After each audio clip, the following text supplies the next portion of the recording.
Hello, I'm Archie Luxury and welcome to the program. I got a really long email, really long email from a fan. This is David.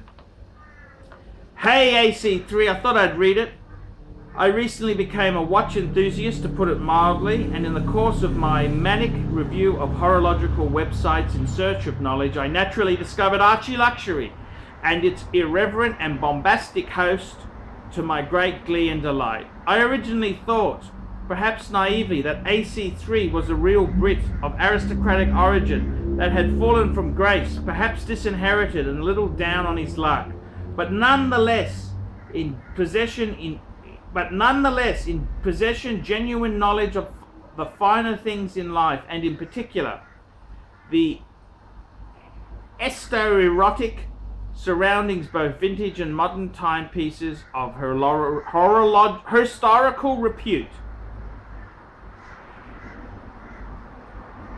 I've only watched about 20 or so of AC3's vignettes, watch reviews or shows, so perhaps I still haven't captured the true essence of Archie. But from my first exposure, I was literally crying with laughter over what appeared to be such an iconoclastic and foul-mouthed affront to the normally erudite, factually laden, glib and/or unctuous and sober presentations of watch information by the likes of blah blah blah or blah blah blah in an industry draped in history, tradition, upper crusties and nobility. My amusement was further buoyed by the negative comments and rallying attacks in various watch forums questioning AC3's sanity, sobriety and personal challenges, marriage, employment, etc. In short, I found AC3 to be hilariously refreshing alternative as a bad boy blue blood, or errant aristocrat who's boldly and unabashedly expressed himself with impunity and told it like it is without regard to the consequences, social conformity, or political or horological correctness. That is, someone who, with the rare quality of being secure enough in their own skin to be a freewheeling spirit, not afraid to speak their mind without fear of appraisals. Unfortunately, this same behavior is also engaged in by a jackass who is unaware of any social consequences, and at times it's difficult to distinguish the two.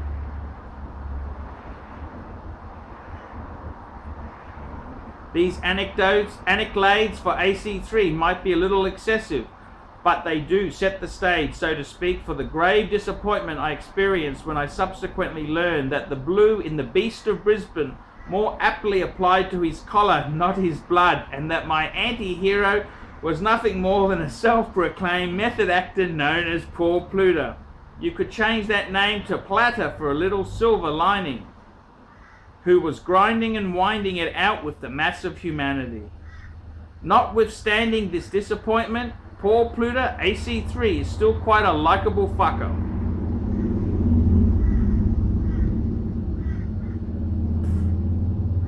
For whom I feel a certain affinity, not unlike the affection continues to harbour for his Fido, even after discovering the mangy mutt neck deep in a mess of feathers of a favourite pillow torn to shred, and want the Archie Luxury to succeed, lest PP be forced to devote his Stanislavski talents elsewhere in mundane world of real employment. As far as the show goes, I have the following comments and suggestions. Number 1, don't kill off Archie. I recently saw a video herein you read a letter from one of your viewers discussing the possible suicide or demise of Archie. I don't know how the genius of that idea, but it is a very bad one. The persona of bad boy AC3 is what gives the show its soul, its wit and notoriety. Without the amusing and controversial antics of AC3, I doubt anyone would watch the show for its content or even discussing it various watch forums. Adhere to the old golf adage of sticking with what has got AC3 to the front of the pack, and don't start changing your swing or game plan as you approach victory.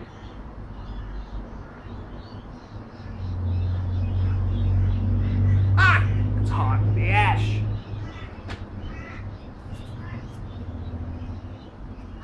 Number 2, provide more factual content. From the perspective and initiative in the vast world of watches, there is just an overwhelming amount of information data to try and absorb and understand, from the history and law of Holy Trinity, the hierarchy of watch manufacturers and the quality of products resale value, the intricacy, mechanical movements, and the endless dilemma and indecision of trying to select just the right watch from a sea of choices. Serious watch enthusiasts, the only fuckers that would find and watch your show in the first place, are looking for guidance and insight and validation of would-be purchasers. From my standpoint, AC3 tends to rail and pontificate profanely without providing much of a factual basis for his opinion, which may be absolutely be on solid ground, but the uninformed viewer really has no way of knowing. For example, I saw a recent show in which some fucker was asking your opinion about selling a vintage Audemars Piguet inherited from his father and buying a Nomos for $20,000, which even a novice like me would recognize as a foolhardy and misguided mistake.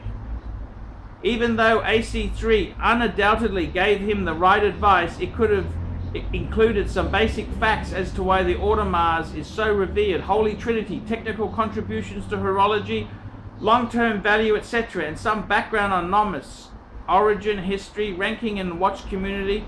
Nomos must be doing something right to be charging $20,000 for a watch, but the show didn't provide any insight as to why the Nomos watch was even under consideration.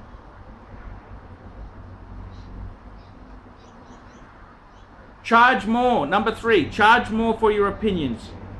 This point is closely related to the comments on content. To someone who charges over $3.50 an hour, your fee of $20 for a watch review seems ridiculously low for a learned opinion from someone with AC3's purported knowledge. If you're an expert called on to testify in a legal case, your fee would range from $1,000 to $2,000 a day. Maybe you should look into that as a profitable side when someone sues a dealer for phony dealing. Your bargain basement fee brings to mind the old adage, getting what you are paying for, and perhaps that's correct. An off-the-cuff, profanity-laden opinion with no real substance. I'm suggesting that if you just spend a little bit more time, actual compensatable type of research to supplement your opinion with, in fact, you could be charging more in the range of $35 to $50 per review. Maybe even offer a short written evaluation appraisal for $50 to $100, but that would require actual work on the part of AC3. I don't mean to imply that you're not dedicated to the channel, but not all work is fun and glamorous, and I'm sure you also appreciate they don't call it work for nothing. Also, don't forget that the fuckers in the luxury watch market are not penurious paupers, even though they may negotiate to the last dime as a matter of business practice. Most would willingly pay a reasonable fee for valuable advice before spending that type of money on a wristwatch that could alternatively purchase an expensive car or in some cases a house. In short, AC3 needs to step up his game for more gain. Number 4, moderate the profanity. While I realize the rampant use of profanity is part of the shtick and or shock and awe appeal of AC3, it's just becoming a little too repetitive and braying without proving any real color or emphasis, and instead appears to be fill a pause while AC tries to think of something more substantive to say.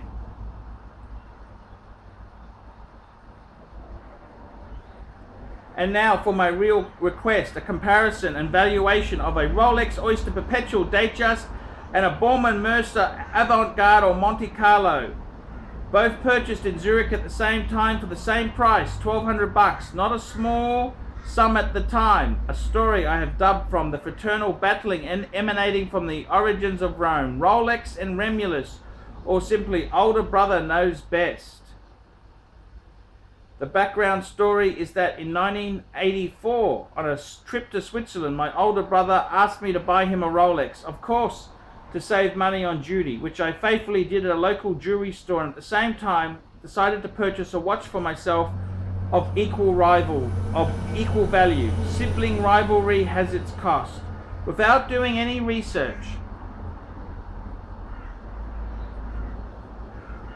or really understanding the history and lore of watch brands or the difference between mechanical and quartz pieces, I essentially eschewed the Rolex as being a big name and overpriced brand that appealed to the masses, and as a brass yank, kick-ass and maverick attorney decided to seek out what I would ultimately prove to be a better value for the same money.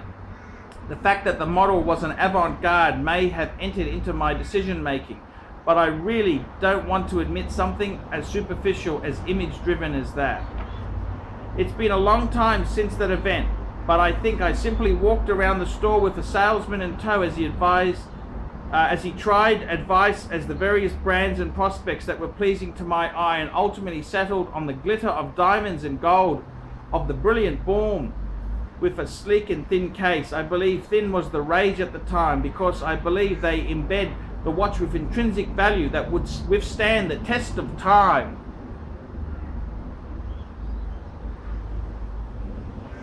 In retrospect, I realize, and not entirely undue to the wisdom of your channel, that I was somewhat like Barracuda striking at a slimy lure and made many cardinal mistakes in watch buying, i.e. quartz versus mechanical, two-tone bracelet and case with jewelry components, diamonds, and lower brand recognition, leading credence to the old saying that all that glitters is not gold. Fast forward 33 years to today, I can predict the outcome of your valuation, as the Rolex has either retained or increased in value, while the Baum has declined. Nevertheless, I would appreciate a face-to-face comparison of the swashbuckling and dynamite head of the corporate sales department to the boring and staid accountant. I believe that was one of the comparisons you made, or close enough, with Patek being El Presidente. How many pages does this guy write me? I would appreciate if you could touch on the following points: the historical roots of both companies,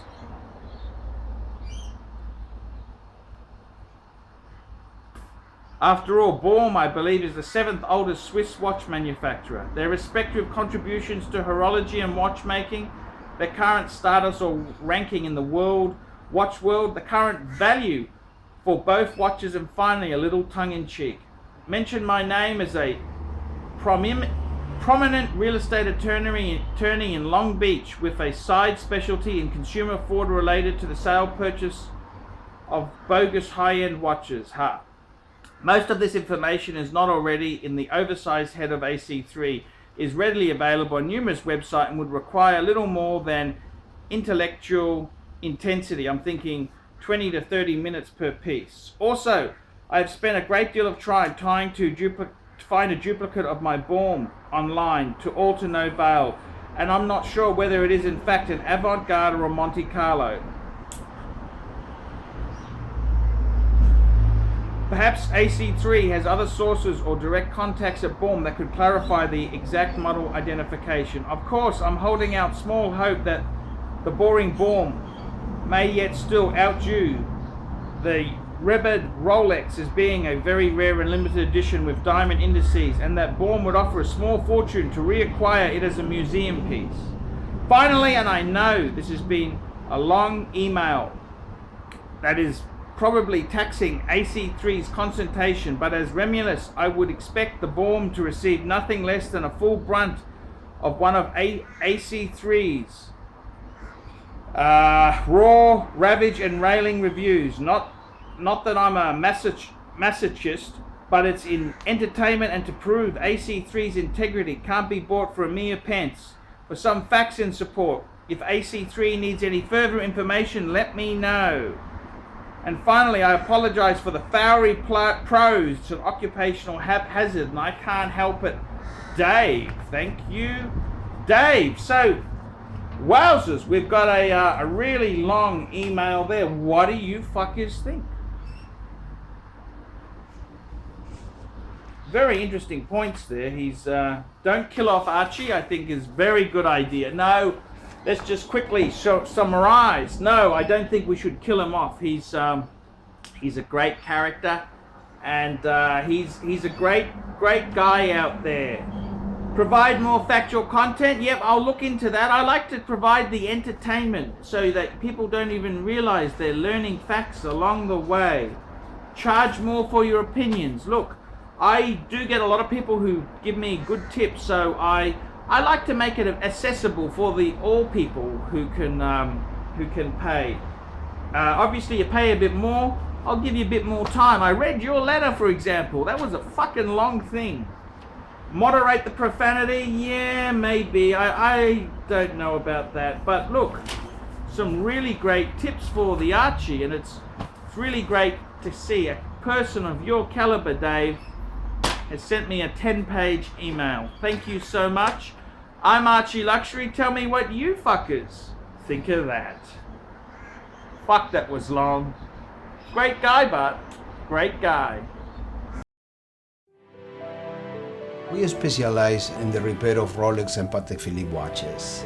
We've been doing the same thing for more than 25 years. We have Rolex technicians certified by Rolex who actually used to work for the company for many years, like if we're doing the work on the factory. We completely disassemble the watch and we put it to work like brand new condition. When you get a pre-owned watch, it's like if you're getting a brand new unit. The only difference is the money.